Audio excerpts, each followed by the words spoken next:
Hello, welcome or welcome back to my channel. I decided to come outside and film today. It seemed like a really good idea. It's a beautiful autumn day. Don't get much sun in the garden and it's freezing. It's about 7 degrees, so if you're working in Fahrenheit, I guess that's about 44, 45, something like that. So this will probably be the fastest ever video to film because it's so cold.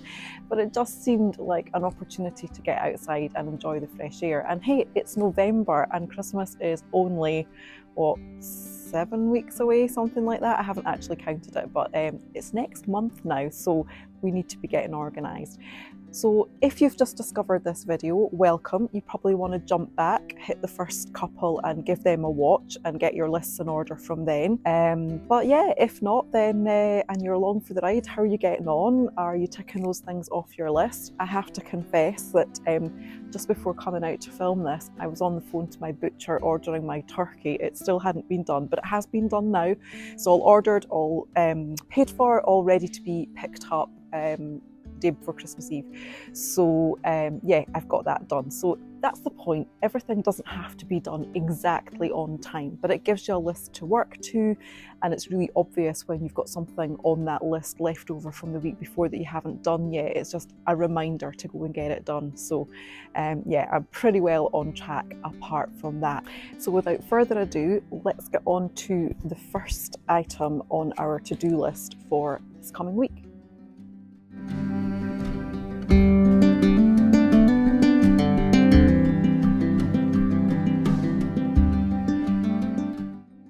Okay, so the first thing that is on our list for this week comes in the budget category, and it is to do an inventory of all those loyalty cards that you've got, that you signed up for all the various stores that you visit, and just do a bit of a check as to what discounts they're offering. What extras are they offering you this year that you could take advantage of?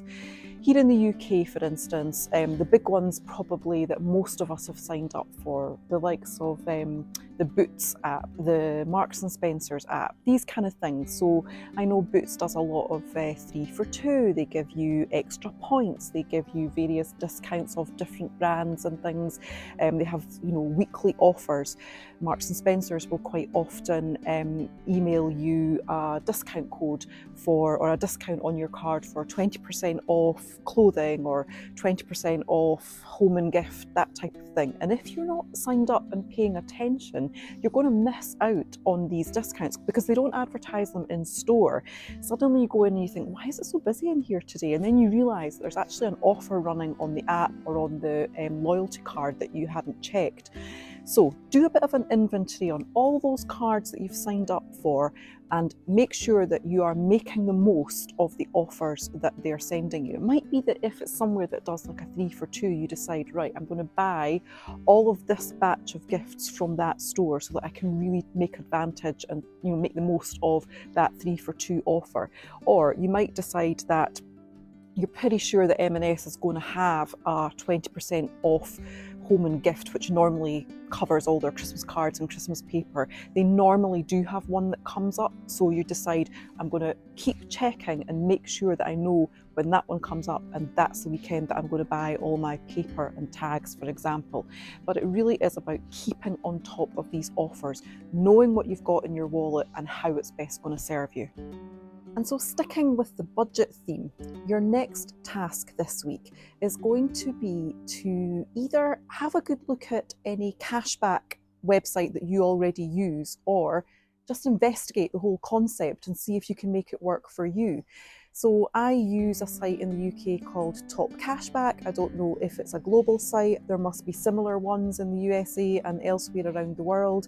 But the basic principle is that it's a gateway that you click through to go to all your favourite retailers, and your purchases are tracked through this site, and then you get a percentage of your purchases back in cash. What could be better than that? It's just a really easy way to make your purchases work for you.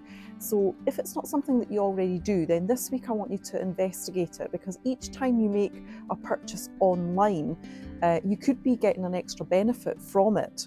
You know, if you use one of these sites, The other site that I use is I'm a British Airways Executive Club member, and they have a similar scheme on their website, but instead of cashback, you get air miles, you get Avios back. And it's just really simple. You're just clicking through their site, it's tracked, and then you get a perk back. So that's what I want you to do this week, is just investigate what's out there. Or if you're already a member of one of these schemes, have a look and see what retailers they've got on their site. And what I sometimes need to do is put a sticky note by my laptop to remind me that throughout the Christmas season, every time I go to make an online purchase, is to check whether I'd be better, going through this site to make sure that I get my cash back. There's nothing more annoying than ordering something online and then realising if you'd used one of these sites, you would have, got some money back. So this week's task, investigate the ones, dig around on the ones that you've already got, or if it's not something you're currently using, have a look and see what's out there and just see if you can make it work for you. Okay, I'm hoping that you can still hear me because my neighbours have decided to do some work, and it sounds like there's a saw going on. I'm not sure, but we'll press on anyway. So the next task on the list for this week is to do an inventory of your wrapping supplies. What have you got left over from previous years, and what do you need to top up on for this week? So that is your paper, your gift bags, your ribbons, your gift tags, all of that. Do an inventory, see what's there, and then add on to your master shopping list whatever you need to buy for this year. The next task on the list, as a follow-on to that, is that this week you're actually going to buy your sellotape or your clear sticky wrappers, the round sticky clear wrappers, something like that, and you are going to actually buy those this week. And you're also going to make sure that you have got some good sharp scissors. So maybe that's something else, you need to just update your scissors. Or I've actually picked up one of these kind of paper cutters. I saw that in the store, so I've picked that up this year. I'll give it a go and see how that works. But yeah, so not only are you going to put it on your shopping list, but you're actually going to buy your sticky tape, sellotape, wrap fixers. Make sure you've got scissors, buy some if you need them, and yeah, that's your next task. Next thing on the list for this week is you are going to do an inventory of your drinks cabinet, your wine rack, and decide what drinks you need to add on to your shopping list. You can also do this for all the mixers, so if you're a gin and tonic person, soft drinks, and get them on your master list. And then over the next few weeks when you're doing your grocery shopping, you can just pick up one or two things as you go. Now, the great thing about this category and doing it this way is you really can't overbuy, unless it's a bottle of that obscure drink that your great Auntie Mary loves and that nobody else loves and that it's just going to go out of date. Everything else will have a really long shelf life. So even if you don't get through it all this Christmas, it's going to last right through into next year. So whether it's wine, spirits, cans of soft drink, cans of mixers, whatever. And as long as you've got space to store it, then overbuying isn't really going to be a massive problem. And so at least if you can, start picking it up with your regular groceries over the next few weeks, then it also avoids that big, massive shop going around the grocery store with the really, really heavy cart when, it's just bonkers out there when everyone's trying to get their Christmas shop done. You'll be in the smug zone if you've just been picking up those drinks and mixers as you go over the next few weeks. But the first step is to do an inventory of what you've got, decide what you need, and get it on your master shopping list. Just jumping in the middle here with a quick request from me. Did you know that probably at least 90% of people who watch and enjoy these videos haven't actually subscribed to the channel yet? So if that's you, please do consider subscribing to the channel. Give the video a bit of a thumbs up, like, and subscribe to the channel. It really does help me to continue to be able to make these videos, and it really does mean so much. Can't tell you how much. It is just so lovely when I see those subscribers coming through. So if you haven't subscribed yet, please consider doing so. Next task on our list this week is in the Christmas cards category, and it's really simple. You're going to make sure that you buy all your cards this week and all your stamps. You don't need to write anything this week, but you do need to get them bought. So last week, I think it was, or was it the week before, we made sure that the card list was all up to date. We categorised the groups of cards that we were writing, so we should know how many Christmas cards we need. But this week, you're actually going to make sure that you buy them and buy the stamps too. So the next task on our list this week is to do an inventory of your tablecloths. Now, by this stage, you should already know who's coming for, whether it's Christmas Day dinner, Christmas Eve dinner, all the kind of big meals that you're going to be doing. So you'll know how big your table needs to be. So you need to make sure that you've got a cloth that size. And is it up to scratch? Does it need to be replaced this year? Do you maybe need 2 cloths if you're hosting 2 dinners back to back on 2 consecutive days perhaps? You can't be sure that the cloth you put on the first day is still going to be clean for the next day, so maybe you're going to need 2 cloths. So have a look, see what you've got, do your measuring, make sure that you've got that then on your master list, because what will happen is all the really popular sizes and colours will disappear. Get that done now, and I would suggest going for a neutral colour that you can use for other celebrations and holidays throughout the year. So white, cream, that kind of thing. Use it as a base colour and do your seasonal part of it with either a runner or some extra decorations on the top, but it's good to keep the base colour something that is really versatile, that you can get a lot of use out throughout the year, rather than going for a cloth that is just principally all kind of Christmas. That's just another tip in there. But yeah, see what you need this year as far as a tablecloth is concerned. Make sure you measure it and get that on your master list and get it bought or get it ordered. Next on the list for this week is in connection with the decorations category. I want you to spend a little bit of time this week thinking about and considering whether splitting your decorating up into different sessions might be better for you, rather than dedicating a whole day, 2 days, 3 days to it. A couple of weeks ago we talked about making sure that you set aside time to do that, and maybe you've already done that. This way of decorating can sometimes be quite useful when you just don't have those big chunks of time. You've maybe got a couple of hours here, an afternoon there. So if you think this might work for you, then have a look at your diary, create yourself a timeline. Maybe one afternoon you're going to tackle the hall table and the dining room sideboard. Another day you're maybe going to tackle the main living areas, and then another session clearly you will need for the tree. But that might work better for you. So if you think it would, then this week spend some time thinking about how you could split that up. Have a look at your diary and see if you can create a timeline that you can make that work for you. The next tip for this week is to have a think about getting some meals in the freezer for the Christmas season. Now, there's lots of different reasons for doing this. You're going to be doing a lot of cooking with the big meals. Sometimes you just can't be bothered cooking the family meal, so it's great to have something that you can just whip out the freezer and produce. Or maybe you want to do some extra baking, baked goods, get those in the freezer.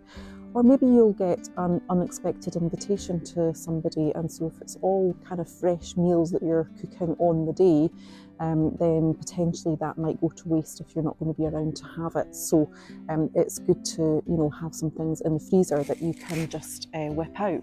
So this week the task is to have a look through your recipe books online, think about what your family favourites are, what meals could you make to put in the freezer, compile your list of ingredients, and then let's say that each week throughout November you get an extra meal cooked to go in the freezer, and so throughout November you can just be adding those ingredient lists onto your master grocery list and just be shopping for them. Make an extra meal each week so that come Christmas you've got maybe 4 or 5 extra meals in the freezer, and that can go for both meals and baked goods. So that's the next tip for this month.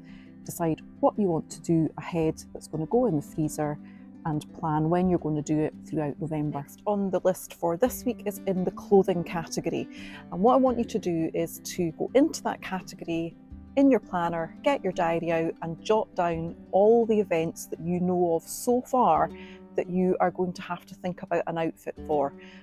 That's both for yourself and for your kids, anybody that you are the one responsible for pulling the outfit together for. And then you can just kind of start to have a look at the list and think, is it a black tie event? Do I need a smart kind of cocktail dress? Is trousers and a top okay? Is it just something really casual?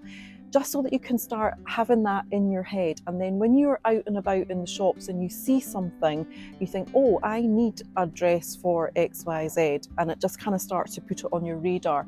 But the first thing you need to do is to get those events down, on your list. And then as soon as something else comes up, not only are you adding it to your diary, but you're going to add it to that list as well. Okay, the last thing that we're going to think about this week, and this is more of a tip, I suppose, rather than a thing to tick off on your to-do list, but it comes under the kind of health, self-care category. And what I want you to think about this year is, where are your personal boundaries going to be? What are the things that you're going to be okay to say yes to, and the things that you are going to say no to? And just by giving it a little bit of thought beforehand, you'll just be better prepared for that moment where you're caught outside the school gates and someone asks you puts you on the spot to volunteer for something, or you get a text message from somebody and you're just about to reply, and commit yourself to something else that you don't have time for without having given it much thought. I guess it is a task for this week, is just to kind of have a little think about those things that you are prepared to do and the things that you aren't, just so that when you do get asked, you know where your personal boundaries are, you know what you've got time to do and what, frankly, you just haven't. I mean, we'd all love to be able to help out with everything, volunteer everywhere, do all of the things, but the bottom line is that's what gives us so much stress over the holiday season. So you have to decide what is really important to you, what are the things that you're prepared to say yes to, but more importantly, where your boundaries are and what are the things that you just can't help out with. And just be prepared with some responses, especially for that on the spot, face to face. If you kind of almost like rehearse the no in your head, it's going to be much easier to, just to deliver that on the spot. But yeah, that would be the last thing for this week, is to just think about where your boundaries are this holiday season. And so that's it for this week. I'm going to be running back inside now to get a cosy cup of coffee. But I'd love to know how you're getting on with your lists. Are you up to date? Are you still got lots to do? Drop me a note in the comments, and please do let me know if you're finding this series helpful. I'm going to pop a link in the comments as well, in the description box below rather, to a printable for this. It's a very, very basic printable. I've added them to the previous videos as well, so that you can just print it off and tick off your list as you go. But yeah, that's it for this week, and so I will see you in the next one.